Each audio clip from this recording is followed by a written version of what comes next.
આજે આ ત્રણ વાંદરાભાઈ જોઈને મને ગાંધી બાપુના ત્રણ વાંદરાનો સંદેશ યાદ આવે છે કે જેમાં ખરાબ જોવું નહીં, ખરાબ સાંભળવું કે ખોટું બોલવું નહીં, અને ત્રીજો સંદેશ છે કે આપણે કોઈને ખરાબ કહેવું નહીં.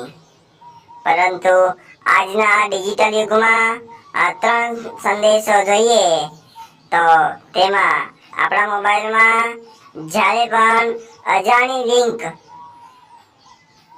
આપણા મોબાઈલમાં આવે ત્યારે તેને ખોલવી નહીં.